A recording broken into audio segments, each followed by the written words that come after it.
നാടിനെ നടുക്കിയ വെഞ്ഞാറമൂട് കൂട്ടക്കൊല നടന്നിട്ട് ഇന്ന് 1 വർഷം. സ്വന്തം സഹോദരനെയും പെൺസുഹൃത്തിനെയും ഉൾപ്പെടെ 5 പേരെയാണ് അഫാൻ എന്ന ചെറുപ്പക്കാരൻ ക്രൂരമായി കൊലപ്പെടുത്തിയത്. കൊലപാതക ശ്രമത്തിൽ നിന്ന് തലനാരിയേക്ക് രക്ഷപ്പെട്ട അഫാന്റെ മാതാവ് ഷെമി ഇപ്പോഴും ആ നടുക്കത്തിൽ നിന്ന് മുക്തയായിട്ടില്ല.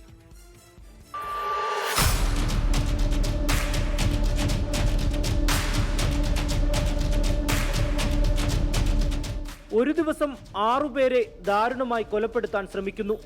5 പേരും കൊല്ലപ്പെട്ടു. കുഞ്ഞനുജൻ അഹ്സാൻ, പെൺസുഹൃത്ത് ഫർസാന, പിതൃമാതാവ് സൽമ ബീവി, പിതൃസഹോദരൻ ലത്തീഫ, ഭാര്യ ഷാഹിദ എന്നിവരായിരുന്നു അവർ. തലക്കടിയേറ്റ് മരണത്തെ മുഖാമുഖം കണ്ട അഫാന്റെ ഉമ്മ ഷെമി മാത്രം രക്ഷപ്പെട്ടു.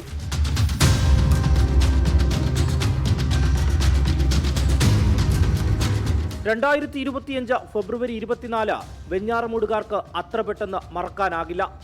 എന്നും ചിരിച്ചു മാത്രം കണ്ടിരുന്ന അഫാൻ ഇങ്ങനെ ഒരു ക്രൂരകൃത്യം ചെയ്തു എന്ന് വിശ്വസിക്കാൻ ഇപ്പോഴും നാട്ടുകാർക്ക് ഇഷ്ടമില്ല.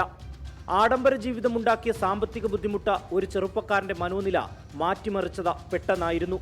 രാവിലെ മുതൽ ആരംഭിച്ച കൊലപാതകം വൈകുന്നേരം അവസാനിപ്പിച്ച വെഞ്ഞാറമൂട് പോലീസ് സ്റ്റേഷനിലെത്തി കീഴടങ്ങുമ്പോൾ പോലീസുകാരും ആദ്യം അഫാനെ വിശ്വസിക്കാൻ കൂട്ടാക്കിയില്ല. പിന്നീട് സ്ഥലപരിശോധനയിലാണ് ഞെട്ടിക്കുന്ന ഓരോ കൊലപാതകവും പുറത്തറിയുന്നത്. പണത്തിനു വേണ്ടി ആദ്യം പിതൃമാതാവിനെ, തുടർന്ന് തന്നെ അപമാനിച്ച പിതൃ സഹോദരനെയും ഭാര്യയെയും, അതിനുശേഷം കാമുകിയെ, ഏറ്റവും ഒടുവിൽ സ്വന്തം ചോരയായ കുഞ്ഞനുജനെ.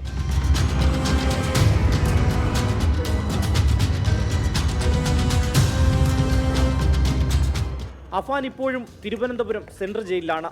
3 സ്റ്റേഷൻ പരിധികളിലായി നടന്ന കൊലപാതകത്തിന്റെ വിചാരണ ഉടൻ ആരംഭിക്കും. ഇടയ്ക്ക് ആത്മഹത്യയ്ക്ക് ശ്രമിച്ച മാസങ്ങളോളം ആശുപത്രിവാസം. ആത്മഹത്യാ ശ്രമത്തിന്റെ ഫലമായുള്ള ആരോഗ്യ പ്രശ്നങ്ങൾ ഇപ്പോഴുമുണ്ട്. കൂട്ടക്കൊലപാതക കേസിന്റെ പശ്ചാത്തലത്തിൽ പുറത്തിറങ്ങാൻ തയ്യാറെടുക്കുന്ന സിനിമ മറ്റൊരു വിവാദമായി ചൂടുപിടിക്കുകയാണ്. അനുജനെയും കാമുകിയെയും കൊലപ്പെടുത്തിയ അഫാന്റെ പേരുമലയിലെ വീട് ഇപ്പോഴും ഉപേക്ഷിച്ച നിലയിലാണ്. മാതാപിതാക്കൾ മറ്റൊരിടത്താണ് താമസം. മകന്റെ ആക്രമണത്തിനിരയായ മാതാവ് ഷെമി ഇപ്പോഴും ആ സംഭവത്തിൽ നിന്ന് മുക്തയായിട്ടില്ല.